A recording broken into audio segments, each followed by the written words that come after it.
The neon sign of Murphy's gas station flickered against the desert darkness, casting broken shadows across Sarah's tear-stained face.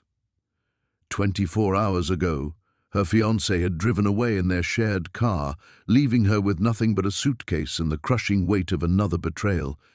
As a former Child Protective Services worker, she'd saved dozens of kids from impossible situations, but she couldn't save herself from the men who always left.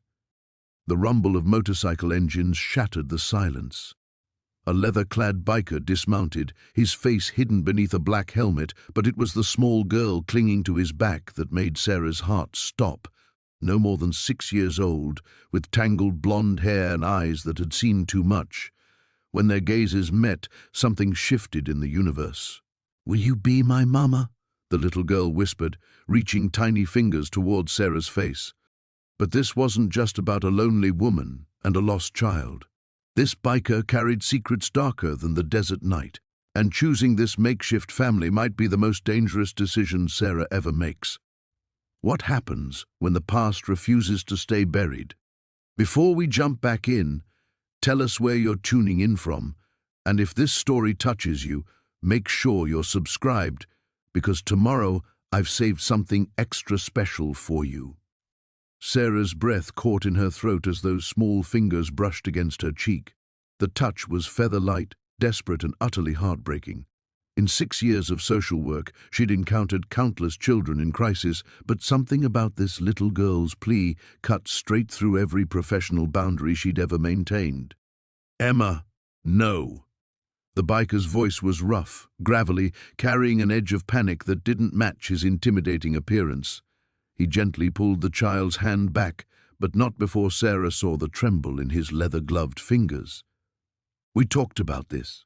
Emma's lower lip quivered, but she kept her enormous blue eyes fixed on Sarah. "She's sad like me, Daddy. See? She's got the hurt eyes too." Sarah felt something crack open inside her chest. This child, this beautiful, perceptive little soul, had somehow seen past Sarah's carefully constructed facade in seconds. She wiped at her face, suddenly conscious of the mascara streaks and the defeated slump of her shoulders. "I'm Jake." The biker's helmet came off, revealing dark hair that curled slightly at the ends, and a face that might have belonged to a fallen angel, beautiful in a dangerous way, with sharp cheekbones and eyes the color of storm clouds. A jagged scar ran from his left temple to his jaw, and Sarah's trained eye immediately catalogued it as old, deliberate. Someone had meant to hurt him badly. "This is Emma. She has a thing about collecting strays." "I'm not collecting," Emma protested with the indignation only a 6-year-old could muster. "I'm helping. She needs help, Daddy. Can't you see?" Sarah found her voice, though it came out smaller than intended. "I'm Sarah, and I'm fine, sweetheart. Just waiting for my ride." It was a lie, and they all knew it. The gas station had been closed for hours, the elderly attendant long gone. Nothing moved on the desert highway except the occasional truck carrying cargo to destinations Sarah couldn't even imagine. She'd been sitting on her suitcase by the rusted newspaper stand for 3 hours, calling every taxi company within 100 miles, only to be told the same thing. Too far, too late, too expensive for what remained in her bank account. Jake's eyes swept over her torn jeans, the designer blouse that had cost a week's salary back when she had a salary, the single piece of luggage that contained everything she owned. His assessment was quick, professional, and somehow gentle despite the hardness in his features. "Your ride coming from Phoenix?" he asked quietly. "Eventually." Another lie. Sarah had nowhere to go, no one to call. Her parents had died in a car accident 3 years ago.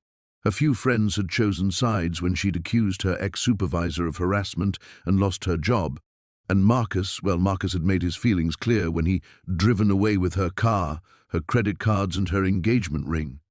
Emma slipped down from the motorcycle with the practiced ease of a child accustomed to long rides. She approached Sarah with the fearless curiosity that should have been beaten out of any kid who'd seen what those eyes suggested she'd seen. "We have snacks," Emma announced, digging into a small backpack decorated with cartoon unicorns. And Daddy makes really good hot chocolate, with the little marshmallows that look like tiny clouds. We need to keep moving. Jake's voice carried urgency now, and his eyes swept the empty highway with the hypervigilance of someone expecting trouble. People are waiting for us. Bad people or good people? Emma asked matter-of-factly, and Sarah's heart clenched at how normal this conversation seemed to be for them. Complicated people. Jake's jaw tightened, which is why we can't.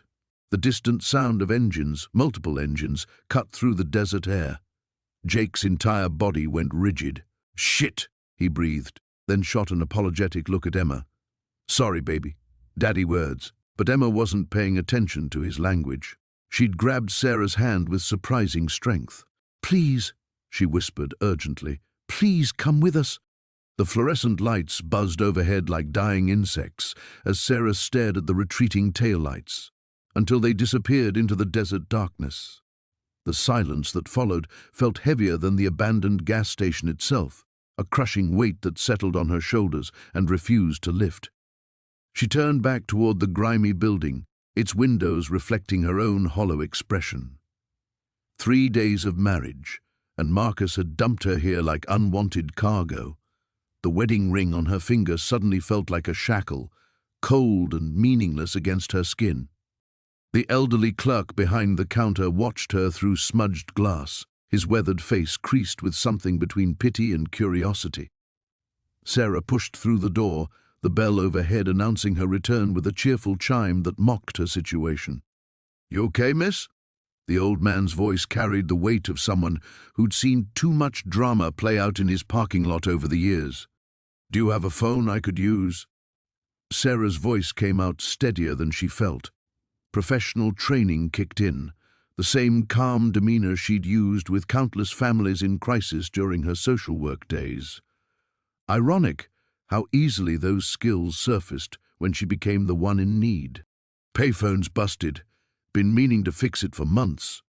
He gestured toward an ancient device hanging askew near the restrooms. "But you can use the one behind the counter. Local calls only." Sarah nodded her thanks and dialed the only number she could remember by heart, her sister Emma's landline. It rang 4 times before going to voicemail. Of course. Who was home on a Friday night at 10:30? She tried Emma's cell next, but it went straight to voicemail. Then she remembered. Emma was in Hawaii with her new boyfriend, some whirlwind romance that had swept her away just weeks after Sarah's disastrous wedding. Standing there with the phone in her hand, Sarah realized she had nowhere to go, no one to call. Marcus had been her world for the past year, and she'd let him systematically isolate her from friends and colleagues. Every suggestion to decline social invitations had seemed reasonable at the time. Every reason to avoid her co-workers' happy hours had made sense. Now she saw it for what it was, a carefully orchestrated campaign that left her completely dependent on him. "Rough night?" The clerk's question pulled her from her spiraling thoughts. "Something like that." Sarah hung up the phone and pulled out her wallet, $43 and a credit card that Marcus had probably already cancelled. "How much for coffee and whatever food you have that won't kill me?" The old man chuckled, a dry sound like paper rustling. "Coffee's been sitting since morning, but it's caffeinated. Got some sandwiches in the cooler that aren't half bad. Made 'em myself this afternoon." As he moved to prepare her order, Sarah studied the small store. It was cleaner than she'd expected, organized with the careful attention of someone who took pride in their work, despite the middle-of-nowhere location. Handwritten signs advertised local honey and homemade beef jerky. A small bulletin board near the register was covered with business cards for mechanics, a few rooms for rent ads, and what looked like a schedule for AA meetings in the next town over. "Name's Frank," the clerk said, sliding a steaming cup across the counter along with a wrapped sandwich. "Been running this place for 15 years. Seen all kinds come through here." Sarah. She accepted the coffee gratefully, letting the warmth seep through her fingers. "And I'm guessing you don't see many women get abandoned here at night." "More than you'd think, unfortunately." Frank's expression darkened, though usually they got somewhere to go eventually. You got people? The simple question hit harder than expected. Did she have people? Her parents were dead, killed in a car accident 3 years ago. Emma was unreachable. The few friends she'd maintained had drifted away during her relationship with Marcus, tired of his subtle hostility whenever they were around. "I'm working on it," Sarah said, which wasn't exactly a lie. She was working on figuring out what the hell she was going to do next. Frank nodded as if her non-answer told him everything he needed to know. "Well, I close up at midnight, but there's a bench out front if you need to sit and think. Town's got a motel about 20 miles east, but it ain't much. Charges by the hour if you catch my meaning." Sarah nearly choked on her coffee. "Good to know. Sheriff comes by around 2 a.m. on his rounds. He's decent enough. Won't hassle you if you're not causing trouble." The kindness in his voice almost broke her carefully maintained composure. Here was this stranger, offering what little help he could to someone he'd never see again. It was more consideration than her husband had shown her in months. "Thank you," she managed. "Really." Frank waved off her gratitude and returned to his newspaper, giving her space to process. Sarah unwrapped the sandwich and took a bite, surprised to find it was actually good. Turkey and Swiss with fresh lettuce on what tasted like homemade bread. Outside, the desert wind picked up, rattling the windows and sending tumbleweeds skittering across the parking lot like lost souls searching for home. The gas station's fluorescent lights hummed overhead as Maya stared at the little girl who had just claimed her as family. The child couldn't be more than 6, with tangled blonde hair and eyes that held too much knowledge for someone so young. Her small hand remained firmly clasped in Maya's, as if she'd found an anchor in a storm. "Honey, what's your name?" Maya knelt down, bringing herself to the child's eye level. The girl's grip tightened. "Emma." The name came out as barely a whisper. "Are you going to leave me too?" The question hit Maya like a physical blow. Those words, that fear, she recognized it intimately. It was the same terror she'd seen in countless children's eyes during her years as a social worker, the same abandonment she'd felt herself just hours ago when Derek drove away. "No, sweetheart. I'm not going anywhere." The words left her mouth before her brain could analyze them, but they felt right in a way nothing had for months. The bell above the door chimed, and Maya looked up to see a man stride in. He was tall, broad-shouldered, with dark hair that curled slightly at his collar and stubble that suggested he'd been on the road for hours. His leather jacket was worn but well-maintained, and his boots made confident sounds against the linoleum. When his eyes swept the store and landed on Emma, Maya saw relief flood his features. "Emma!" He rushed toward them, but the little girl pressed closer to Maya instead of running to him. "Daddy said you might not come back," Emma said, her voice muffled against Maya's shoulder. The man, who Maya now realized must be the mysterious father, stopped short. His face cycled through emotions, relief, pain, and something that looked like guilt. "I'm sorry I was late, baby girl. There was trouble with the bike, and I had to—" He stopped himself, glancing at Maya. "I had to take care of something." Maya studied him carefully. In her professional life, she'd become expert at reading people, at sensing when someone was hiding something important. This man radiated protection when he looked at Emma, but there was something else lurking beneath the surface. Danger, maybe, or fear. "She's been waiting for you," Maya said, slowly standing while keeping hold of Emma's hand. "I'm Maya." "Jake." He extended his hand, and when she shook it, she felt calluses and surprising warmth. "Thank you for staying with her. The old guy who runs this place isn't exactly kid-friendly." As if summoned by the comment, Harold emerged from behind the counter with a scowl. "You people need to buy something or move along. This isn't a daycare center." Jake's jaw tightened, but before he could respond, Maya stepped forward. "We'll take whatever coffee you have, some sandwiches, and whatever snacks Emma wants." She pulled out her credit card, one of the few things Derek had left her with access to. Emma's eyes widened. "Really? Can I have those cookies? The ones with the bright frosting?" "Absolutely." Maya squeezed her hand. Pick out whatever you want. As Emma carefully selected her treats, Jake moved closer to Maya. You don't have to do that. I can pay for our stuff. It's fine. Maya watched Emma debate between two different candy bars with the seriousness of a judge. She seems like a special kid. She is. Jake's voice carried a weight of love and worry. We've been traveling for a while. It's been hard on her. Maya wanted to ask why they were traveling, where they'd come from, where they were going. Her social worker instincts were pinging with questions about this unusual family situation. But something about the careful way Jake watched the windows, the way his hand kept moving to his jacket pocket, told her this wasn't the time for an interrogation. Maya doesn't have a family either, Emma announced, returning with her arms full of snacks. That's why she understands. Jake's eyes found Maya's, and she saw a flicker of recognition there. Someone else running from something, someone else without a place to belong. Is that right? He asked quietly. Maya nodded, not trusting her voice. Harold rang up their purchases with obvious irritation, muttering about people who treated his establishment like a social club. As they prepared to leave, Emma tugged on Maya's jacket. Will you come with us? Daddy says we're going somewhere safe, but it would be better if you came too. The invitation hung in the air between the three of them. Maya could feel Jake's tension, could practically see him calculating the wisdom of getting involved with a stranger. But Emma's hopeful face was impossible to ignore. Emma, honey, Jake started gently. Maya probably has somewhere she needs to be.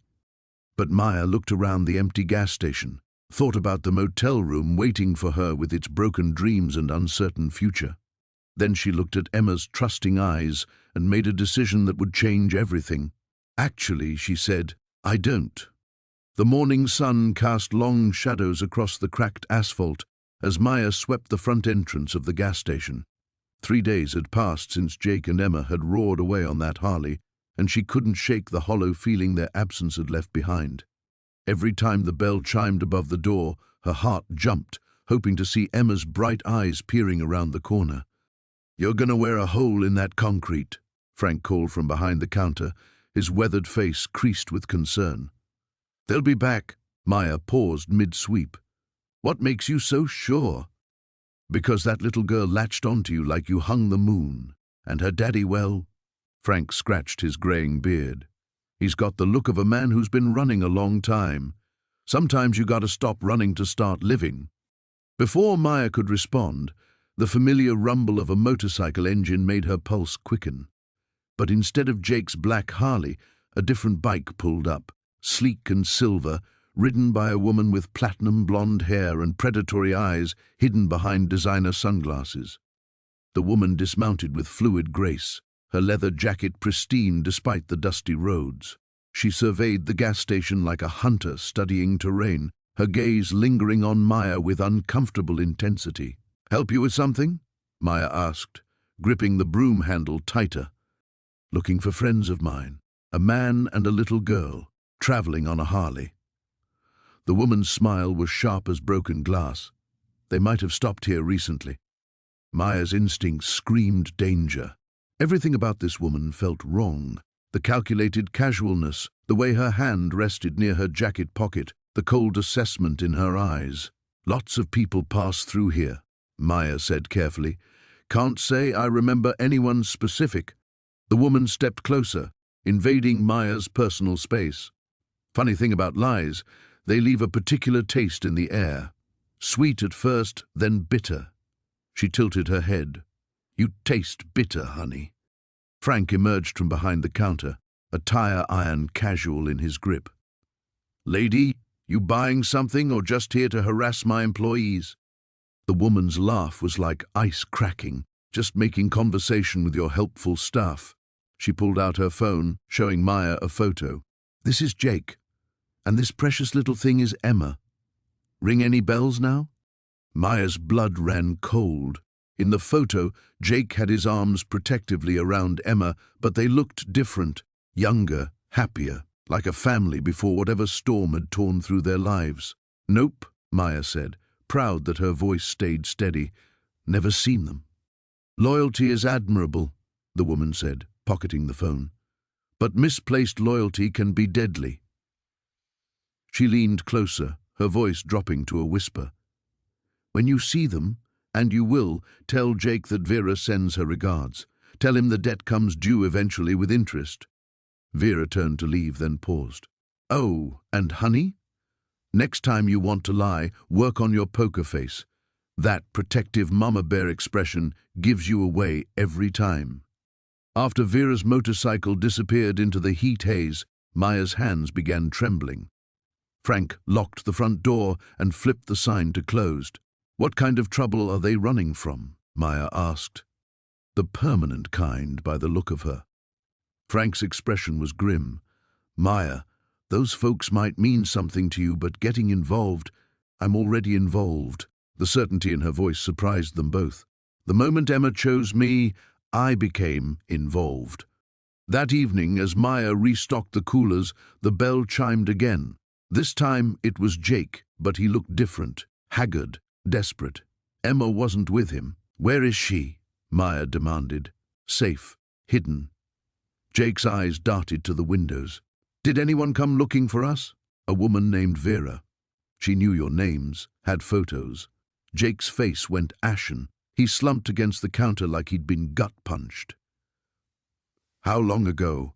"This afternoon." "Jake, what's going on? Who is she?" "Someone I used to work for. Someone I stole from." His voice was barely audible. "Someone who'll kill anyone who gets between her and what she wants." "Which is Emma." Jake's eyes met Maya's, and she saw pure terror there. "She wants Emma back." Maya felt the world tilt. "Back? What do you mean back?" "Emma isn't my daughter by blood. I took her from Vera 2 years ago when I found out what Vera was training her for." Jake's hands clenched into fists. "Vera runs a network. Trafficking, extortion, worse. She recruits kids young, trains them to be invisible, useful. Emma was supposed to be her masterpiece." The pieces clicked together with sickening clarity. Emma's wariness around strangers, her uncanny ability to read people, the way she'd gravitated toward Maya with such desperate hunger for genuine affection. "So, you saved her." "I tried to, but Vera never gives up what belongs to her." Jake met Maya's eyes. "I shouldn't have come back. I'm putting you in danger just by being here." "Then why did you?" Jake's smile was sad and beautiful.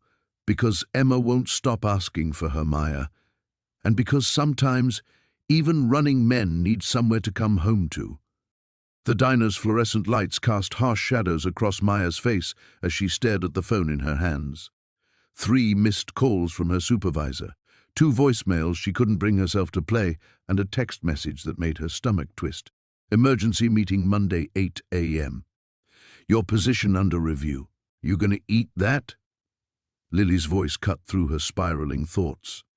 Maya looked down at her untouched pancakes, then at the little girl who had somehow claimed the booth across from her. Lily sat cross-legged on the cracked vinyl seat, her dark hair still tangled from sleep, wearing an oversized flannel shirt that clearly belonged to her father. "Where is he?" Maya asked, sliding the plate across the table. "Your dad?" Lily shrugged, attacking the pancakes with the focused intensity of someone who'd learned not to waste food. "Making calls, always making calls." She paused mid-bite. "You got sad eyes." The observation hit Maya like a physical blow from the mouths of babes. "Just tired." "Nah." Lily shook her head with the confidence of someone far older than her years. "Tired eyes are different. Sad eyes got weight to them, like they're carrying something heavy." Maya felt her throat tighten. When had she become so transparent that a child could read her like an open book? "What about you? Are your eyes sad or tired?"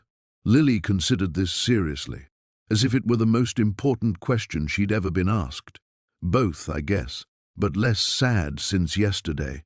"You know why?" Maya shook her head, afraid to speak. "Because you didn't run." Lily's fork paused halfway to her mouth. "People always run. Foster families, teachers, even some of Dad's friends. They look at me and they see, I don't know, trouble maybe. But you didn't run." The words hung in the air between them, heavier than the grease-scented atmosphere of the truck-stop diner. Maya thought about the irony. Here was this child praising her for not running, when running was exactly what Maya had been doing for months. Running from her failed marriage, from her guilt over the children she couldn't save, from a career that had hollowed her out from the inside. "Sometimes running is the smart thing to do," Maya said quietly. "Maybe, but not always." Lily's eyes, startlingly mature, met hers. "Dad says the trick is knowing the difference between running away from something and running toward something better." Before Maya could respond, the diner's bell chimed and Marcus walked in. Even in daylight, he carried that aura of controlled danger, like a wolf pretending to be domesticated. His eyes swept the room, a habit, Maya realized, born of necessity, before settling on their table. "Ready to go, kiddo?" His voice was gentle when he addressed Lily, but Maya caught the tension underneath. "Can Maya come with us?" Lily asked, as if it were the most natural thing in the world. Marcus's jaw tightened almost imperceptibly. "She's got her own life, Lil, her own plans." Maya felt something shift inside her chest, a door opening that she'd thought was permanently sealed. Actually, she heard herself say, "I don't. Have plans, I mean." Both Marcus and Lily stared at her. She could see the war playing out across Marcus's features, one battling with what he clearly thought was wisdom. "You don't understand what you're asking," he said, his voice low enough that other diners couldn't hear. "We're not just passing through.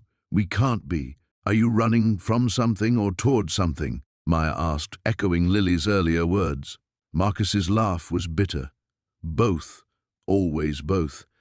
Maya made a decision that felt like jumping off a cliff. "My car's in the shop. I need a ride to the next town anyway."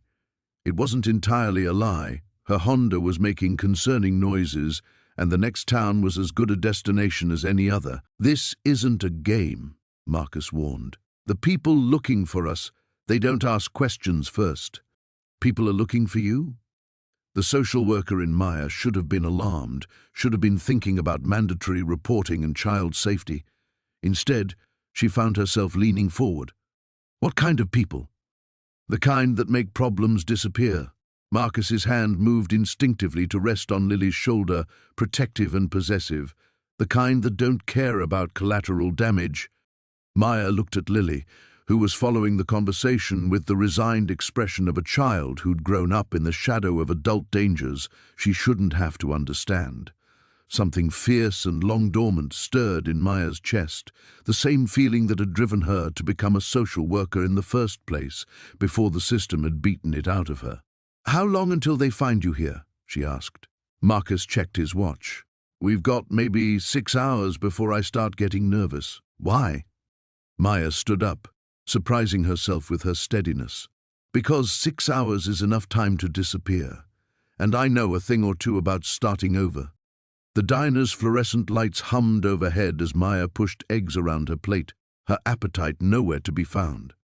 Across from her, Sophie demolished a stack of pancakes with the enthusiasm only a 7-year-old could muster, syrup coating her fingers and somehow finding its way to her cheek. "You're not eating," Sophie observed between bites, pointing her fork at Maya's untouched breakfast. "Just thinking." Maya forced a smile, taking a sip of coffee that had gone cold 20 minutes ago. The nightmare from the previous night still clung to her like smoke. Fragments of Marcus's voice, the social services office, children's faces that blurred together in a kaleidoscope of failure. The bell above the diner door chimed, and Maya's head snapped up out of habit. A trucker entered, nodding to the waitress before sliding into a corner booth. Normal, safe. She needed to stop jumping at every sound. "Maya?" Sophie's voice was smaller now, uncertain. "Are you sad because of me?" The question hit like a physical blow. Maya set down her coffee cup and leaned forward. "No, sweetheart. Never because of you. You're the best thing that's happened to me in a long time." Sophie's face brightened, but concern still flickered in her dark eyes. "Daddy says people leave sometimes, even when they don't want to." The casual mention of Jake sent an unexpected flutter through Maya's chest. She wondered where he was now, if he'd found whatever he was looking for in town. He'd been gone since dawn, leaving only a note scrawled on gas station receipt paper, "Back soon. Keep each other safe." "Some people do leave," Maya said carefully. "But I'm not going anywhere. Not unless you want me to. I don't." Sophie's response was immediate and fierce. "I want you to stay forever." Forever. The word settled between them, like a promise Maya wasn't sure she had the right to make. Her phone buzzed against the table, and she glanced at the unknown number before declining the call. Probably a telemarketer, but her stomach twisted anyway. The waitress, a woman in her 50s with kind eyes and sensible shoes, approached their table. "Everything okay over here?" "You've barely touched your food, honey." "Just not very hungry," Maya replied. "Could I get the check?" "Course. And don't you worry about paying for the little one's milk yesterday. Jake settled up this morning before he left." Maya blinked in surprise. She'd forgotten about the small debt from their first meal here, but apparently Jake hadn't. The gesture was small but significant, taking care of details, making sure loose ends were tied up, like someone preparing for a quick departure. As they walked back toward the gas station, Sophie's hand warm in hers, Maya's phone buzzed again. Same unknown number. This time, she answered. "Maya Chen?" The voice was crisp, professional, female. "Who's asking?" "This is Detective Sarah Rodriguez with the Phoenix PD. I need to speak with you regarding Marcus Webb." Maya's steps faltered. Sophie looked up at her questioningly, and Maya squeezed her hand reassuringly while her heart hammered against her ribs. "I told the police everything I knew months ago. New information has come to light. We believe Mr. Webb may have made contact with you recently." "I haven't heard from Marcus since—" Maya stopped walking entirely now, pulling Sophie to a halt beside a rusted pickup truck.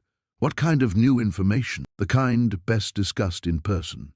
"Where are you currently located, Miss Chen?" Every instinct screamed at her to hang up. "I'm sorry, Detective Rodriguez. If you want to speak with me, you can go through my lawyer." She ended the call before the detective could respond, her hands shaking as she shoved the phone into her pocket. "Maya? You look scared." Sophie's observation was matter-of-fact but worried. "I'm okay." The lie came too quickly, too sharp. Maya knelt down to Sophie's level, forcing her voice to steady. "Sometimes grown-ups have to deal with complicated things from their past. It doesn't mean anything bad is going to happen." But even as she said it, Maya felt the familiar weight of walls closing in. The police calling meant Marcus was active again, which meant other people could get hurt. People like Sophie, people like Jake. They reached the gas station as Jake's motorcycle roared into the lot, dust swirling in his wake. He cut the engine and pulled off his helmet, his eyes immediately finding Maya's face. Whatever he saw there made his expression darken. What happened? He was beside them in 3 long strides, his presence solid and reassuring despite the tension radiating from him. Maya glanced at Sophie, who was watching them both with the sharp awareness of a child who'd learned to read adult moods for survival. "Later," Maya murmured. Jake nodded, understanding passing between them. But his hand found the small of Maya's back, a brief touch that grounded her even as questions multiplied in her mind like storm clouds gathering on the horizon. The diner's fluorescent lights hummed overhead as Maya watched Lily methodically arrange her French fries into perfect rows. 3 days had passed since Jake's cryptic warning about staying alert, and the normalcy of sharing a meal felt both precious and fragile. "Can we get ice cream after?" Lily asked, not looking up from her geometric potato arrangement. "We'll see," Maya replied, scanning the parking lot through the grease-stained window. The same nervous energy that had kept her awake the past 2 nights prickled at her spine. "Finish your burger first." The bell above the door chimed, and Maya's muscles tensed automatically. But it was just Mrs. Henderson from the motel, shuffling in with her ancient purse clutched against her chest. Maya forced herself to relax, taking a sip of bitter coffee. "Maya?" Lily's voice was quieter now. "Why does Daddy have those scars on his hands?" The question caught Maya off guard. She'd noticed them too, the raised white lines across Jake's knuckles, the way he sometimes flexed his fingers like they still caused him pain. "I don't know, sweetheart. Maybe you should ask him." "I did. He said they're from before, when things were different." Lily finally took a bite of her burger, ketchup smearing her chin.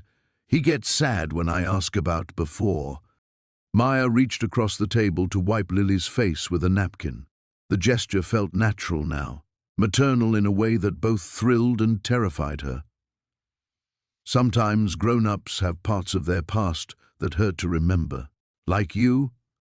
The simple question hit harder than any psychological evaluation Maya had ever endured. She met Lily's dark eyes, so much like Jake's, and saw an understanding that no 6-year-old should possess.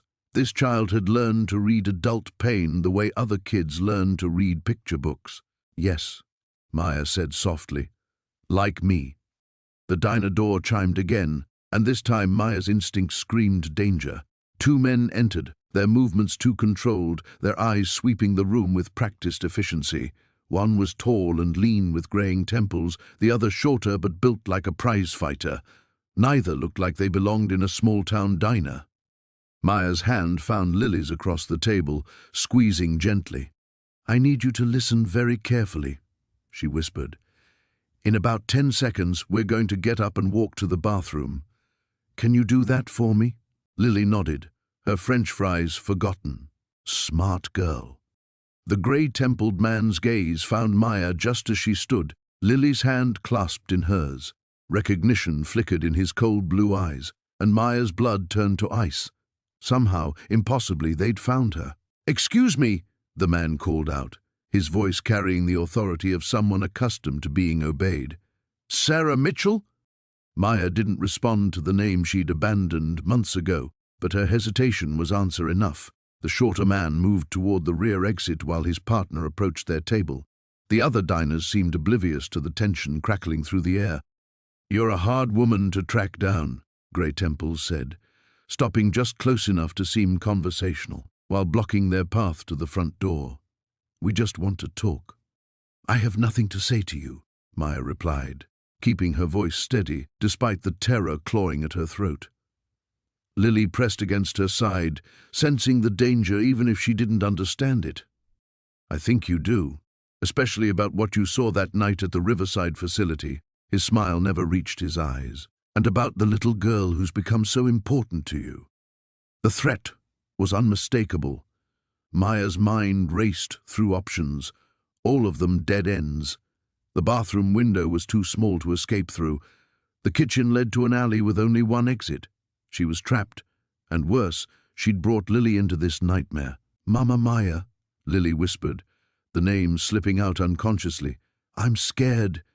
The word Mama hit Maya like a physical blow, filling her with a fierce protectiveness she'd never experienced.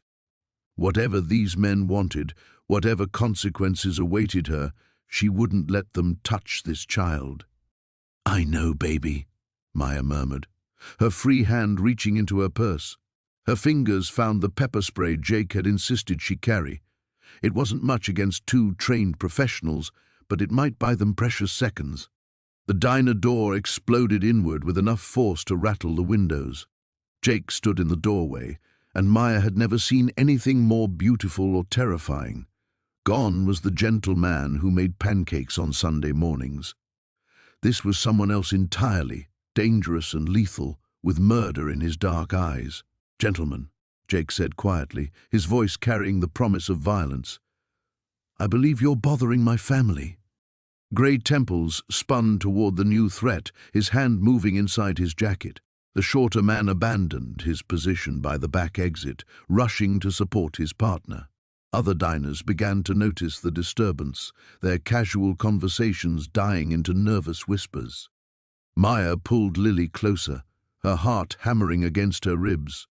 Whatever came next, their quiet life in this forgotten corner of nowhere was over. The diner's fluorescent lights buzzed overhead as Maya pushed scrambled eggs around her plate, stealing glances at Lily, who was methodically eating her pancakes 1 small bite at a time. 3 days had passed since Jake's abrupt departure, and the silence stretched between them like a chasm neither knew how to cross. He's coming back, Lily said suddenly, her fork suspended mid-air. Maya's heart clenched. She'd been telling herself the same thing, but hearing it from a 7-year-old made it sound more like desperate hope than certainty. How do you know? Because he promised. Lily's voice carried the unwavering faith that only children possessed. And my daddy doesn't break promises. The bell above the diner door chimed, and Maya's pulse quickened before she saw it was just another trucker heading for the counter. She'd been jumpy for days, every sound making her wonder if Jake was returning or if something worse was coming their way. Maya? Lily's small hand reached across the table to touch hers. Are you scared? The question hit harder than expected. Maya looked into those serious brown eyes and realized she couldn't lie to this child who'd already seen too much, a little. Me too, Lily whispered. But scared together is better than scared alone. The simple truth of it nearly undid Maya. She squeezed the small fingers wrapped around hers. You're right. Much better. Outside, gravel crunched under tires as a car pulled into the gas station lot. Maya tensed, but it was just a family minivan, not the black sedan that haunted her imagination, or the motorcycle she desperately hoped for. Tell me about your favorite place, Maya said, needing distraction. Before all this, Lily's face brightened. There was this library in Phoenix. Daddy would take me every Saturday morning. They had this reading corner with cushions shaped like mushrooms, and Mrs. Garcia would read stories in both English and Spanish. Her smile faltered slightly. Do you think we'll ever go to libraries again? Of course we will. Maya's voice was fierce with determination. I used to live in libraries when I was your age. We'll find new ones with different story corners and maybe even better books. Will you read to me like Mrs. Garcia did? Every day if you want. They finished breakfast in comfortable quiet, but as they prepared to leave, Maya noticed a man at the corner booth watching them. Middle-aged, wearing a baseball cap pulled low, nursing coffee that had to be stone cold by now. Their eyes met briefly before he looked away, but something about his presence set off every alarm bell in her head. Lily, Maya kept her voice casual as she helped the girl into her jacket. We're going to walk out together, and then we're going to get in the car and drive to that park we saw yesterday. Can you do that without looking back? Lily nodded, suddenly serious again. They left the diner hand in hand, Maya fighting every instinct that screamed at her to run. The car seemed impossibly far away. Each step felt measured, deliberate, while her heart hammered against her ribs. Once they were inside with the doors locked, Maya allowed herself a glance back. The man was gone. Is that one of the bad people Daddy was worried about? Lily asked quietly. Maya started the engine, her hands trembling slightly. I don't know, sweetheart, but we're going to be extra careful, okay? They drove to the small park on the outskirts of town, Maya checking the rearview mirror constantly. No one followed them. Children played on swings while parents watched from benches, the scene so normal it felt surreal after the morning's tension. Lily ran toward the playground but stopped suddenly and turned back. Maya? What if the bad people find us before Daddy comes back? The fear in her voice was raw, real, and it tore at Maya's chest. She knelt to Lily's level, gripping the small shoulders gently. Then we handle it together. I won't let anything happen to you, Lily. I promise, even if it means you get hurt. Maya thought of her old life, of the careful distance she'd maintained from everyone and everything, of the walls she'd built to protect herself from caring too much. All of it seemed meaningless now, looking into this child's eyes. Even then, she said simply. Lily studied her face for a long moment, then nodded and ran toward the swings. Maya settled on a nearby bench, scanning the area while trying to appear relaxed. In the distance, a motorcycle's engine rumbled, and her heart leaped before she realized the sound was moving away, not toward them. Jake, where are you? The thought came unbidden, followed immediately by the startling realization that she wasn't just worried about him anymore. She missed him. Missed his quiet presence, his careful way of moving through the world, the way he looked at his daughter, like she was the center of his universe. When had that happened? When had this makeshift family become the thing she'd fight for? The answer came as Lily's laughter rang across the playground, the moment she stopped running from connection and started running toward it instead.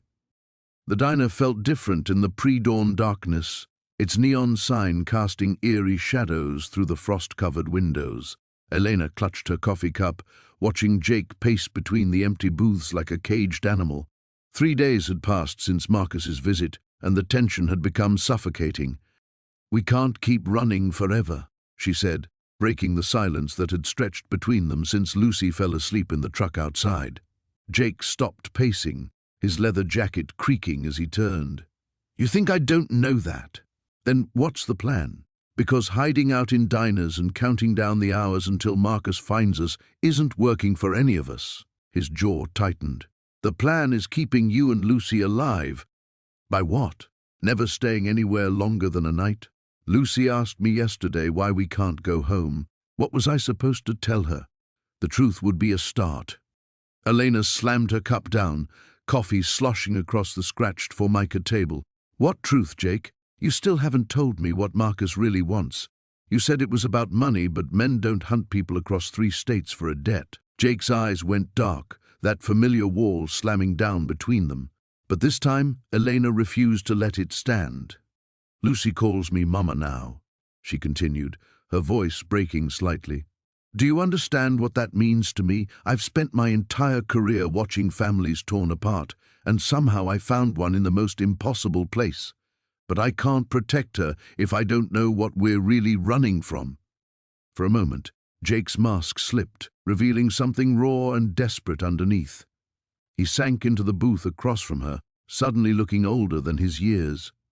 "Marcus isn't just some loan shark," he said quietly. "He runs girls, young ones, has a whole network stretching from here to the coast." Elena's blood turned to ice. "Jake!" "I was supposed to be muscle. Keep the girls in line, handle transportation. Good money, no questions asked."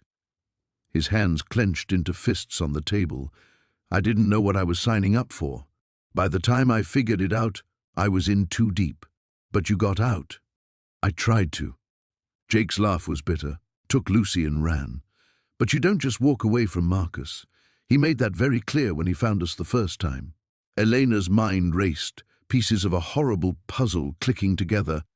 The scars on Lucy's arms, burns, cigarette burns. Jake's voice was barely above a whisper. "He said next time it would be worse. That's when I knew I had to do something permanent." "What did you do?" Jake met her eyes, and she saw the weight of whatever choice he'd made reflected there. "I stole his client list. Names, addresses, payment records, everything. Enough evidence to put him away for life, along with half his network." Elena felt the air leave her lungs. "You have it with you?" "Hidden. Insurance policy, I thought. Mutual destruction if he came after us again. But he doesn't know you have it. He suspects. That's why he's not just trying to kill me outright. He needs to know if I copied his files, who I might have shown them to." Jake leaned forward. "That's also why he's interested in you now. Your leverage." The weight of understanding settled on Elena's shoulders like a physical thing. Every moment since Marcus appeared at the gas station, they'd all been living on borrowed time. "We have to give the list to the police," she said. "You think I haven't thought of that? Half the cops in 3 counties are on his payroll. The other half, how do I know which ones to trust?" Elena thought about her old life, the network of social workers and law enforcement she'd worked with for years, people she'd trusted with vulnerable children, with life-and-death decisions. "I might know someone," she said slowly. "Sarah Chen, FBI. We work together on trafficking cases. If anyone can help us—" "Elena." Jake's voice was warning. "Once we make that call, there's no going back. You'll be in this completely. There won't be any safe distance." She looked out at the truck where Lucy slept, curled up in the passenger seat with the stuffed rabbit Elena had bought her 2 towns back. The little girl who'd somehow chosen her, who called her Mama with such fierce certainty, it took Elena's breath away. "I'm already in this completely," she said. The question is whether we're going to keep running until Marcus catches us or if we're going to fight back. Jake studied her face in the dim diner light. You sure about this? Because once we start, it's going to get worse before it gets better. Elena thought about all the children she'd failed to save in her old life, all the cases that had slowly carved pieces from her heart until there was nothing left. Then she thought about Lucy's laugh, about the way the little girl had taken her hand that first day and never let go. Make the call, she said. The diner's fluorescent lights buzzed overhead as Sarah pushed eggs around her plate, her appetite nowhere to be found. Across the booth, Emma colored furiously in her new book, tongue poking out in concentration. The normalcy of it should have been comforting, but Sarah couldn't shake the feeling that they were living on borrowed time. You're not eating, Emma observed without looking up from her drawing. Just thinking, sweetheart. About Jack? Sarah's fork paused mid-air. Sometimes Emma's perceptiveness caught her off guard, among other things. It had been 3 days since Jack rode away, promising to handle whatever storm was brewing. 3 days of jumping at every motorcycle engine, every slam of the motel room door next to theirs. 3 days of Emma asking when he was coming back, and Sarah having no answer. He'll come back, Emma said with the certainty only children possessed. He promised. Before Sarah could respond, the diner's bell chimed. Her blood turned to ice as 2 men in expensive suits walked in, their eyes immediately scanning the room. They looked wrong here among the truckers and locals. Too clean, too predatory. Emma, keep coloring, Sarah whispered, her hand slowly reaching for her phone. The taller man's gaze found them, and his lips curved into something that wasn't quite a smile. They approached the booth with measured steps, the shorter one blocking the aisle while his partner slid into the seat across from Sarah. Miss Chen, isn't it? His voice was silk over steel. Mind if we sit? Emma looked up, crayon frozen in her small fist. Sarah's protective instincts flared as she pulled Emma closer. Actually, we do mind. We were just leaving. I don't think so. The man's jacket fell open slightly, revealing a shoulder holster. We just want to talk. About Jack Morrison and his daughter. I don't know what you're talking about. Sure you don't. He leaned back, studying Emma with cold calculation. Pretty girl. Looks just like her mother, don't you think, Davis? The shorter man nodded, his hand resting casually on the back of the booth, casual except for the way his fingers drummed against the vinyl, like he was itching for violence. Listen, Sarah said, keeping her voice steady despite her racing heart. Whatever business you have with Jack, it doesn't involve us. See, that's where you're wrong. The man reached into his jacket, and Sarah tensed, but he only pulled out a photograph. He slid it across the table, a picture of her and Emma at the playground yesterday, taken with a long lens. You involved yourself the moment you decided to play house with Morrison's kid. Emma's hand slipped into Sarah's under the table, small fingers trembling. Sarah squeezed gently, trying to project calm while her mind raced through options. The diner was public, but these men clearly didn't care about witnesses. The exit was blocked, and Emma couldn't run fast enough anyway. What do you want? Sarah asked. Morrison has something that belongs to my employer. We'd like it back. And if he doesn't? The man's smile turned genuine for the first time, and it was terrifying. Well, let's just say little girls need their fathers. Be a shame if something happened to him before he could make the right choice. Sarah's phone buzzed against the table. A text from an unknown number, stay calm. Keep them talking. Help is coming. Her heart hammered as she casually glanced around the diner. Everything looked the same. The bored waitress refilling coffee, the trucker reading his newspaper, the cook visible through the kitchen window. But something had shifted, a tension in the air like the moment before lightning strikes. You're making a mistake, Sarah said, stalling for time. Jack doesn't have whatever you think he has. Oh, he has it. 5 million in bearer bonds, to be precise. Money that went missing when his crew hit our shipment 6 months ago. His crew? You really don't know, do you? The man laughed. Morrison didn't tell you about his previous line of work? How refreshing. True love built on lies. The trucker at the counter stood up, stretching casually, and Sarah noticed the way he moved, controlled, purposeful, not a trucker at all.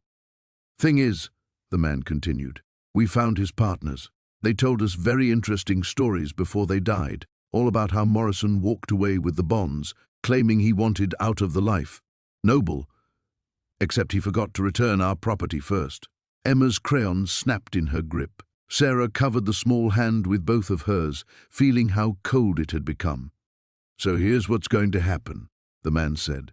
"You're going to call Morrison. Tell him he has 24 hours to return what's ours, or we start taking things that are his, starting with his precious little family." The fake trucker was moving now, and Sarah caught sight of others. The cook had disappeared from the window, and the waitress had positioned herself near the back exit. "Actually," Sarah said, her voice steadier than she felt, "I think you're the ones who made a mistake." The motel room felt smaller with Marcus pacing inside it, his leather jacket creaking with each turn. Sarah sat on the edge of the bed, watching him move like a caged animal, while Lily colored quietly at the small table, her crayons scattered across pages of half-finished princesses and houses with too many windows. "We can't stay here," Marcus said for the third time in 10 minutes. "They found us in Carson City. They'll find us here." Sarah's stomach twisted. 3 days of relative peace at the Desert Rose Motel had given her hope that maybe, just maybe, they'd bought themselves enough time to figure out their next move. But the phone call Marcus received an hour ago had shattered that illusion. Someone had been asking questions at the diner where they'd stopped for breakfast yesterday. Someone with a badge who wasn't interested in following proper procedures. "Where do we go?"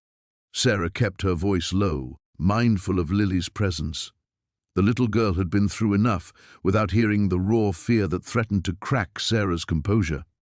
Marcus stopped pacing and ran both hands through his dark hair. "I know a place, off the grid. But it's rough country, Sarah, really rough. And getting there," he glanced at Lily, then back at Sarah, "it won't be easy. Nothing about this has been easy." Sarah stood, moving to the window to peer through the gap in the heavy curtains. The parking lot looked normal, a few cars, a truck with Nevada plates, nothing obviously suspicious. But normalcy had become a luxury they couldn't afford to trust. "There's something else," Marcus said, his voice dropping even lower. "About why they want us so badly." Sarah turned back to him, her heart already sinking. "The money I took from Vincent's operation, it wasn't just cash. There were records, names, dates, transactions, enough to bring down half the corrupt cops in 3 counties. His jaw tightened, "including the ones who've been protecting his human trafficking network." The words hit Sarah like ice water. Human trafficking. The scope of what they were running from suddenly felt impossibly vast. "Jesus, Marcus." "I didn't know," he said quickly.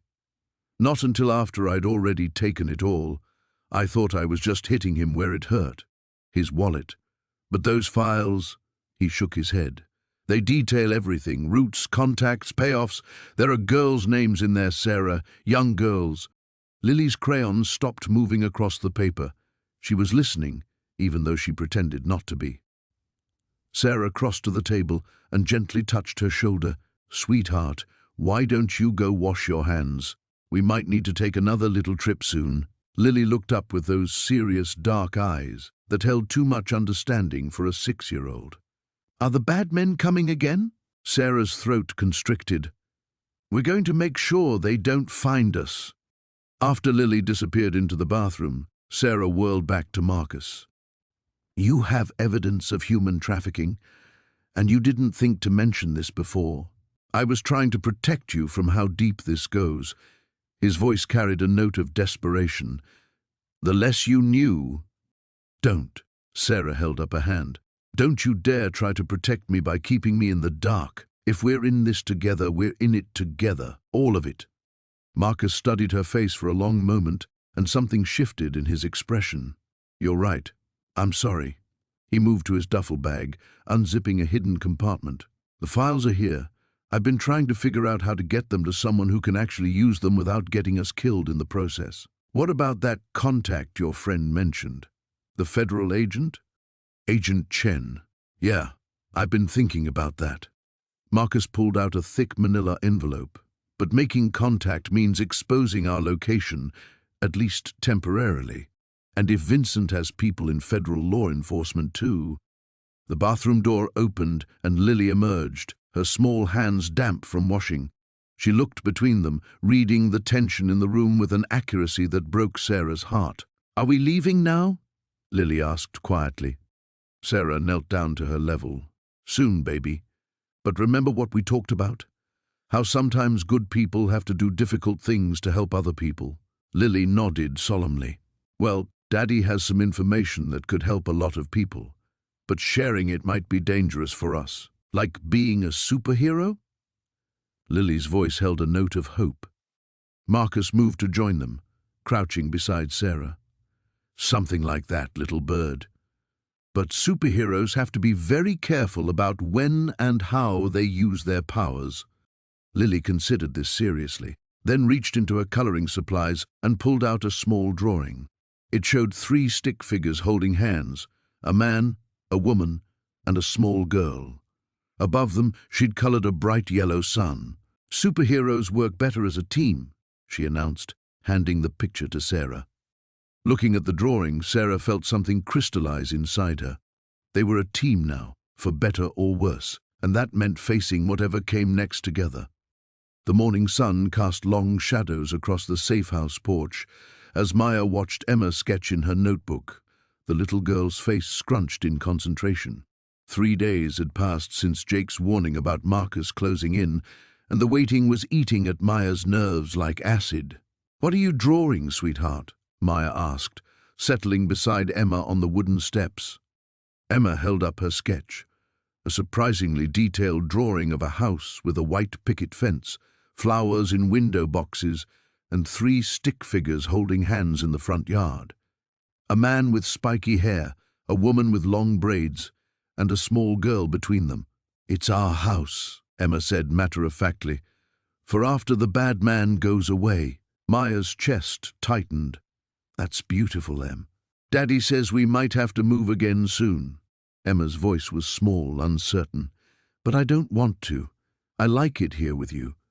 Before Maya could respond, the sound of motorcycle engines rumbled in the distance. Emma's face brightened, but Maya felt her stomach drop. Too many engines. Jake always came alone. "Emma, go inside," Maya said, trying to keep her voice calm. "Now." The urgency in her tone made Emma scramble to her feet and dart through the screen door. Maya stood slowly, her hand instinctively moving to the pistol Jake had insisted she carry. 4 bikes rounded the bend in the road, their riders wearing the same leather cuts she recognized from Jake's photographs. But Jake wasn't among them. The lead rider pulled up to the house, removing his helmet to reveal a weathered face marked by a jagged scar running from his left ear to his jaw. "You must be Maya," he said, his voice gravelly from years of cigarettes and road dust. "Name's Tommy. I ride with Jake." Maya didn't relax. "Where is he?" "That's what we need to talk about." Tommy dismounted, his 3 companions remaining on their bikes, engines idling. "Jake's been taken." The words hit Maya like a physical blow. "What do you mean, taken?" Marcus set a trap, made it look like a meet about settling things peaceful-like. Soon as Jake showed up, Marcus's boys were waiting. Tommy's expression was grim. "Happened about 6 hours ago." Maya's mind raced. 6 hours. Jake could be anywhere by now, could be. She cut off that thought. "Is he alive?" "Far as we know. Marcus wants something from him, and he won't get it from a corpse." Tommy glanced toward the house. "The kid inside?" "Yes." Maya stepped protectively in front of the door. "What does Marcus want?" "Information about our operations, our routes, our contacts. But mostly," Tommy's eyes hardened, "he wants to know where Emma is. Jake's been feeding him false intel, sending him chasing shadows across 3 states. But Marcus is getting impatient." Maya felt the world tilt slightly. "How long before Jake can't hold out anymore?" "Jake's tough, but every man has his breaking point. Maybe hours, maybe a day if we're lucky." Tommy studied her carefully. "He gave us strict instructions if something like this happened. We're supposed to get you and the girls somewhere safe, somewhere even Marcus can't reach. No. The word came out harder than Maya intended. We're not running. Lady, you don't understand. I understand perfectly. Maya's voice was steel. That little girl has been running her whole life. Her father is out there being tortured because he chose to protect her instead of handing her over to a monster. I'm not going to let her lose the only family she has left. Tommy exchanged glances with his companions. What are you suggesting? Maya's mind was already working, pieces falling into place. Years of dealing with dangerous family situations had taught her that sometimes the only way out was through. Marcus wants Emma, right? What if we gave him what he wants? You're talking about using a 6-year-old as bait. Tommy's voice was incredulous. I'm talking about ending this. Maya stepped closer, her voice urgent. Marcus has been chasing shadows because he doesn't know what Emma looks like now, doesn't know where she is. But what if we controlled the meeting? What if we chose the terms? From inside the house came the sound of Emma's voice, singing softly to herself. The same lullaby Maya had heard Jake hum. The sound strengthened Maya's resolve. That man has stolen enough from her, Maya continued. Her mother, her home, her childhood. I won't let him take her father too. Tommy was quiet for a long moment, studying her with new respect. You know this is probably a suicide mission, right? Marcus doesn't make deals. He takes what he wants and burns everything else. Maya thought of Emma's drawing, of the family she'd sketched with such hope, of Jake's hands shaking as he'd told her about Sarah, of all the children she'd failed to save over the years, and this one chance to get it right. Then we better make sure we get to him first. Maya's smile was sharp as a blade. Tell me everything you know about where Marcus might be holding Jake. The abandoned warehouse on the outskirts of town felt like stepping into a tomb. Sarah's footsteps echoed against concrete walls as she followed Marcus deeper into the shadows, Emma's small hand clutching hers with desperate trust. The air smelled of rust and old motor oil, punctuated by something sharper, fear. Should buy us some time, Marcus said, checking the reinforced steel door they'd entered through. His leather jacket was torn at the shoulder, and dried blood crusted along his knuckles. Victor's men won't think to look here immediately. Sarah surveyed their temporary sanctuary. Stacked crates created a maze of hiding spots, and grimy windows near the ceiling let in pale strips of dawn light. It wasn't much, but it was better than being exposed on the road. Daddy, I'm scared, Emma whispered, pressing closer to Sarah's side. Marcus knelt before his daughter, his weathered face softening. I know, little bird, but Sarah's here with us, and we're going to keep you safe. Remember what I taught you about being brave? Emma nodded solemnly. Brave doesn't mean not being scared. It means doing the right thing even when you are scared. That's my girl. He kissed her forehead, then met Sarah's eyes over Emma's head. The weight of unspoken words hung between them. Gratitude, regret, and something deeper that neither had time to examine.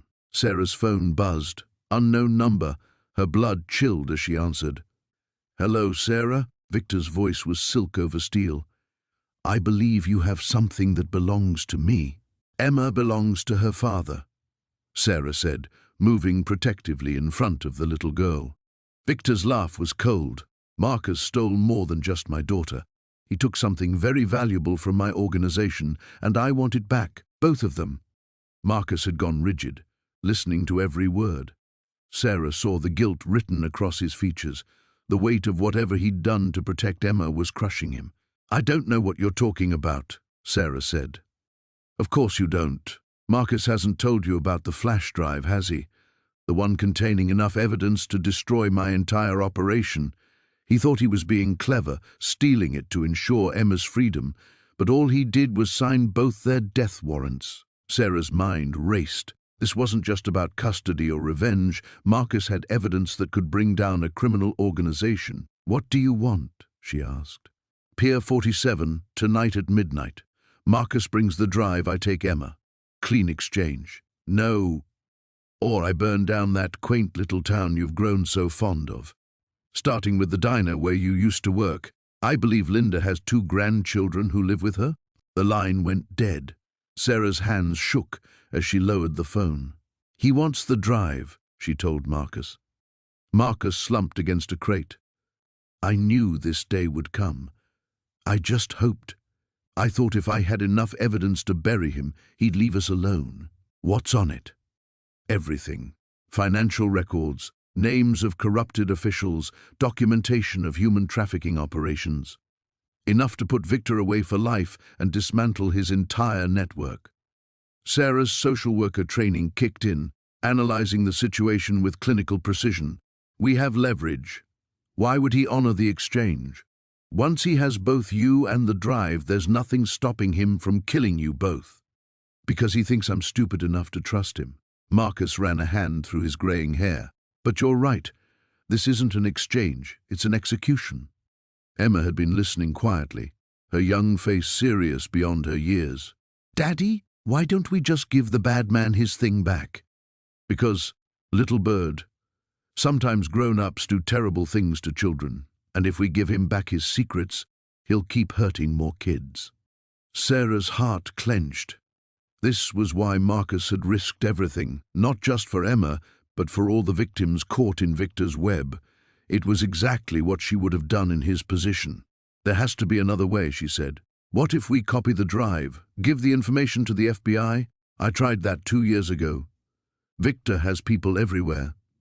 The agent I trusted ended up dead, and Emma and I had to run.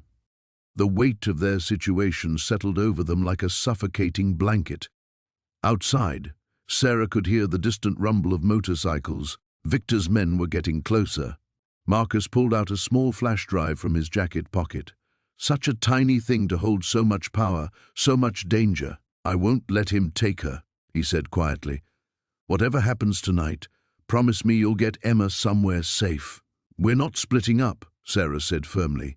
We're family now, remember? We face this together. Emma nodded gravely. Together. Marcus looked at the 2 people who had become his entire world, one by blood, one by choice, and felt something he hadn't experienced in years. Hope. The safe house smelled like stale coffee and desperation. Maya pressed her face against the grimy window, watching the empty street through Venetian blinds that had seen better decades. 3 days of hiding had turned the 8-year-old restless, and Sarah's heart ached watching her daughter, their daughter, lose the spark that had drawn them together in the first place. When can we go home? Maya asked for the 100th time, her small fingers tracing patterns in the condensation on the glass. Sarah exchanged a glance with Jake, who sat hunched over his laptop at the kitchen table, his jaw tight with concentration. The bruises on his face had darkened to deep purples and yellows, making him look older, more dangerous, more like the man Detective Morrison had warned her about. Soon, baby, Sarah said, though the word felt hollow. Home was a cabin that might already be compromised, a life they'd built in borrowed time. Jake's phone buzzed. He grabbed it immediately, his whole body tensing as he read. Marcus found something, he said, his voice carefully neutral. About the leak. Sarah's stomach dropped. She'd been dreading this moment, knowing that someone close to their small circle had betrayed them. Who? Deputy Chen. Jake's fingers curled into fists. The son of a bitch has been feeding information to Victor's crew for months. Banking records show payments going back to when Maya first started school. The revelation hit Sarah like a physical blow. Chen had been the one who'd reassured her about Maya's safety, who'd promised extra patrol cars near the school, all while selling them out. How many people knew about the cabin? Sarah asked, though she was afraid of the answer. Too many. Jake closed the laptop with more force than necessary. We need to move, tonight. Maya turned from the window, her eyes wide. Move where? Before either adult could answer, Jake's phone rang. He glanced at the screen and frowned. Morrison. Sarah watched his face change as he listened, saw the muscle in his jaw jump. When he hung up, his expression was grim. Victor's dead. The words hung in the air like smoke. Sarah felt the world tilt sideways. What?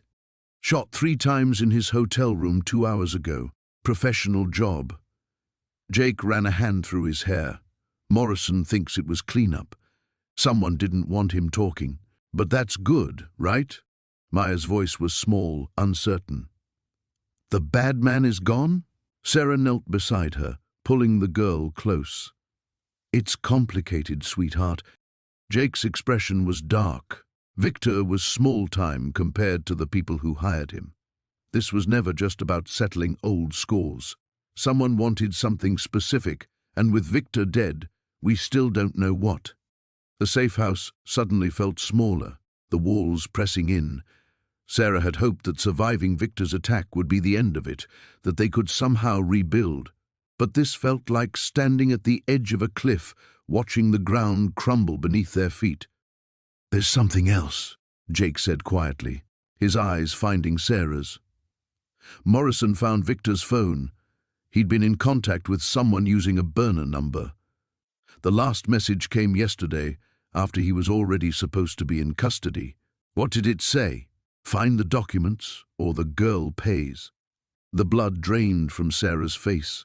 Whatever this was about, it wasn't over. It might never be over. Maya looked between them, her young face creased with worry she was too young to carry. What documents? Jake knelt down to Maya's level, his voice gentle despite the storm clouds in his eyes. I don't know yet, kiddo, but I promise we're going to figure this out. Sarah watched him with Maya, saw the way his whole demeanor softened around the girl, and felt her heart crack a little wider. He'd promised to protect them, had turned his entire life upside down for them, and still they were running. We need help, Sarah said quietly. Real help. The kind that comes with badges and federal jurisdiction. Jake's jaw tightened. Sarah.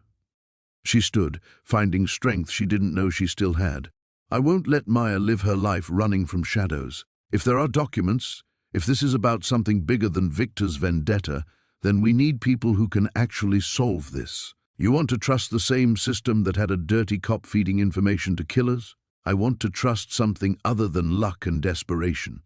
Maya moved between them, taking each of their hands in hers. I trust you, she said simply. Both of you. Whatever we do together. Sarah looked down at the girl who had chosen them, who had made them a family in the space between one breath and the next, and felt something settle in her chest. Maya was right. Whatever came next, they would face it together, even if together meant walking straight into the fire. The safe house wasn't safe anymore. Maya pressed her back against the kitchen wall, phone clutched in her trembling hand as Jake's voice cut through the static. They found us. Marcus has men surrounding the perimeter. We've got maybe 10 minutes before they close in. Through the window, she could see Lily in the backyard, carefully tending to a small garden they'd started just last week. The morning sunlight caught in her dark hair, and for a moment, Maya's heart clenched with the fierce protectiveness that had become as natural as breathing. 3 months of this borrowed peace, and now it was crumbling. There's a service road behind the property, Jake continued, his Harley's engine rumbling in the background. I'm 2 miles out, but Maya... The line went dead. Maya's training kicked in, that old social worker instinct to assess and act. She grabbed the emergency bag from under the kitchen sink. Jake had insisted they keep one packed, and called out with forced casualness, Lily, sweetie, we need to go for a ride. The 8-year-old looked up, her intuitive eyes immediately reading the tension in Maya's posture. Bad men? Yeah, baby. Bad men. Lily dropped her small watering can and ran toward the house without question. The trust in that simple action nearly broke Maya's heart. This child had learned too young to read danger signals, to pack fast, to run. They were in Maya's car within 3 minutes, backing down the gravel drive as the first black SUV appeared on the horizon. Maya's hands shook as she shifted into drive, her mind racing through escape routes Jake had made her memorize. Maya! Lily's small voice was steady, too steady for a child. Are we going to be okay? The question hung between them as Maya turned onto the service road, gravel spitting under the tires. In the rearview mirror, she could see dust clouds rising. They were being followed. We're going to be fine, Maya said, and meant it with every fiber of her being. She would die before she let Markus Volkov get his hands on this child. Her phone buzzed with a text from an unknown number. "You have something that belongs to me. Doc 7, Rena. Come alone, or everyone you've ever cared about pays the price." Maya's blood ran cold. Somehow, Markus had her number, which meant he knew exactly who she was, where she'd worked, her old life, the social services office, her former colleagues. Everyone was at risk because of her. "Change of plans," she murmured, taking a hard right toward the marina instead of the predetermined safe zone. Jake would be furious, but she couldn't keep running with Lily. The child deserved better than a life in the shadows. "Where are we going?" Lily asked, watching the landscape change from rural farmland to the industrial outskirts of town. "To end this," Maya said quietly. The marina was exactly as foreboding as she'd expected, weathered docks stretching into murky water, the smell of fish and diesel fuel heavy in the morning air. Maya parked at the entrance and turned to face Lily. "I need you to listen very carefully," she said, reaching into the glove compartment for the prepaid phone Jake had given her. "I'm going to make a call, and then you're going to stay in this car with the doors locked. If anything happens to me—" "No!" Lily's voice was fierce, her small fists clenched. "We stay together. You promised." Maya's throat tightened. She had promised. The night Lily had first called her Mom, they'd made a pact. No matter what happened, they were family. Family didn't abandon each other, but family also protected each other. Sometimes staying together means— The roar of a motorcycle cut through her words. Jake's Harley appeared at the marina entrance, followed immediately by 2 black cars. Maya's heart sank. He'd been herded here just like she had. Jake dismounted, his leather jacket torn and his face grim. Even from a distance, Maya could see the fury in his movements as Markus Volkov emerged from the first car, flanked by men who looked like they'd stepped out of a nightmare.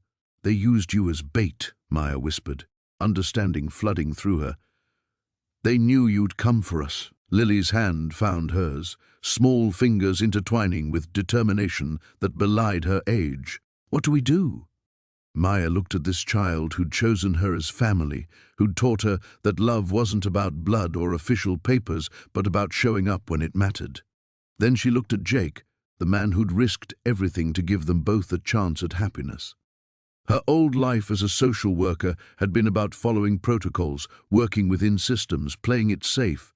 But this new life, this chosen family, required different rules entirely. Maya started the engine. "We fight," she said, and drove straight toward the dock. The warehouse loomed before them like a concrete monument to everything that had gone wrong. Sarah's hands trembled as she checked her phone one last time. No signal, just as Markus had predicted. Behind them, 3 motorcycles sat cooling in the desert heat, their riders now moving with practiced stealth toward the building's perimeter. "Remember what we discussed," Markus whispered, his voice barely audible over the wind whistling through rusted metal. "You get Emma and get out. Don't look back, don't hesitate. Jake and I will handle Vincent." Sarah nodded, though her heart hammered against her ribs. Everything in her training screamed that this was wrong. Civilians didn't storm criminal strongholds, didn't put themselves directly in harm's way. But Emma wasn't just any child, and this wasn't just any situation. The girl who had chosen her as family was somewhere inside that building, and Sarah would move mountains to bring her home. Jake appeared from around the corner, his face grim. 2 guards at the main entrance, 1 patrolling the back. "There's a service door on the east side. Looks like our best bet." Markus checked his watch. "Vincent's expecting me alone in 20 minutes. That gives us a narrow window." His eyes found Sarah's, and she saw something she'd never noticed before. Fear, not for himself, but for them. "If this goes sideways—" "It won't," Sarah interrupted. She surprised herself with the conviction in her voice. "We're bringing Emma home." They moved like shadows across the cracked asphalt, Sarah's sneakers silent against the ground. Her mouth was dry as sand, but her mind felt clearer than it had in months. Every child she'd failed to save, every case that had haunted her sleepless nights, it all led to this moment. The service door hung slightly ajar, and Jake slipped through first, gesturing for them to follow. Inside, the warehouse stretched into darkness, broken only by shafts of sunlight streaming through dirty windows. The air smelled of motor oil and something else, something that made Sarah's stomach clench. A voice echoed from somewhere deep in the building. Vincent's voice, smooth and cold as black ice. "I have to admit, Marcus, your little family drama has been quite entertaining. Though I'm disappointed you chose to complicate things." Sarah's blood turned to ice.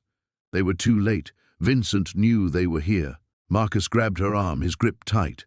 "He's bluffing, has to be." But uncertainty flickered in his eyes. They crept forward, using shipping containers and machinery as cover. The voice grew clearer, and Sarah realized Vincent was talking on a phone, his words carrying through the cavernous space. No. The girl is perfectly safe. She's actually been quite charming. Reminds me of her father at that age. Stubborn, fearless, completely naive about how the world really works. Sarah had to bite her lip to keep from crying out. Emma was alive, but for how much longer? Jake held up his hand, then pointed toward a raised office area at the far end of the warehouse. Through grimy windows they could see movement, 2 figures, one unmistakably small. "There," Sarah breathed. Marcus was already moving, but Sarah caught his arm. "Wait, look at the positioning. If we go in guns blazing, Emma becomes a shield. We need her away from Vincent first. And how exactly do we do that?" Sarah's mind raced, pulling from years of de-escalation training, of talking down desperate parents and frightened children. "You keep your appointment. Go in exactly as planned, but give me 5 minutes first." "Absolutely not." "Marcus, listen to me." Sarah turned to face him fully, and she saw the exact moment he recognized the steel in her voice. The voice of someone who had spent years fighting for children who couldn't fight for themselves. "I know how to reach her. Emma trusts me. If I can get her to move away from Vincent, even just a few feet, it's too dangerous. Everything about this is dangerous. But that little girl chose me as her mother, and I'll be damned if I let her down now." Jake was scanning the upper level through a pair of small binoculars. "There's a maintenance ladder on the north wall. Could get you up there unseen, but you'd be on your own until we create a distraction." Sarah looked between the 2 men. One who had become family through blood and desperation, the other who had chosen to stand with them despite everything. "Then that's what we do." Marcus pulled her close, his forehead touching hers. "I can't lose both of you." "You won't." Sarah kissed him quickly, tasting salt and determination. "Emma and I will be right here when this is over." She was already moving toward the ladder when Vincent's voice rang out again, louder this time. "Marcus, I know you're here. You have 60 seconds to show yourself, or little Emma learns what happens to people who disappoint me." Sarah's feet found the first rung. Time was up. The cabin walls seemed to close in as Jake finished his phone call, his face grim in the firelight. Sarah clutched Mia closer, feeling the girl's small body trembling against her chest. "How long do we have?" Sarah asked, though she dreaded the answer. "My contact says Kozlov's crew crossed into the county an hour ago. 3 vehicles, maybe 8 men." Jake's voice was steady, but Sarah caught the tension underneath. "They know about this place." Mia pulled back to look at Sarah, her dark eyes wide with fear that no 7-year-old should have to carry. "Are the bad men coming for us?" Sarah smoothed Mia's hair, forcing calm into her voice. "We're going to be okay, sweetheart. Your dad and I won't let anything happen to you." But even as she spoke the words, Sarah's mind raced through the impossible math. 3 adults, 1 child, against 8 armed men who had already proven they'd kill without hesitation. The cabin was defensible, but only for so long. And Mia. "There's another way," Jake said quietly, reading her thoughts. "The old mining road behind the ridge. It's rough, but Marcus's truck could make it in the dark. You and Mia could be 20 miles away before they even find this place." "No." Sarah's response was immediate and fierce. "We're not splitting up. Not now. Sarah, listen to me." "No. You listen. She stood, settling Mia on the couch but keeping her hand on the girl's shoulder. I spent my whole life running from things. From my parents who couldn't love me, from foster homes that couldn't keep me, from jobs where I failed kids like Mia because I was too afraid to fight hard enough. I'm done running. Marcus moved to the window, peering through a gap in the curtains. Vehicle lights, still distant, but coming this way. Jake grabbed his jacket and the shotgun leaning against the wall. Sarah, this isn't about running. This is about keeping Mia safe. She needs her family. Sarah's voice broke slightly on the word. All of us, together. Because that's what we are now, isn't it? A family. The silence stretched between them, broken only by the distant rumble of engines growing closer. Mia slipped her small hand into Sarah's, her grip surprisingly strong. I don't want you to go away, Mia whispered. I want us to stay together. Jake's expression cracked, the careful control he'd maintained for so long finally showing its fractures. I can't lose you, either of you. I already lost her mother because I couldn't protect her from this life. I can't. You won't lose us. Sarah reached for him with her free hand, pulling him close until they formed a tight circle around Mia. But you have to trust that I can fight for this family too. I'm not her mother, Jake. I'm me, and I'm not going anywhere. Marcus cleared his throat. I hate to interrupt, but those lights just turned onto our road. We've got maybe 5 minutes. Jake closed his eyes briefly, then nodded. Okay, we do this together.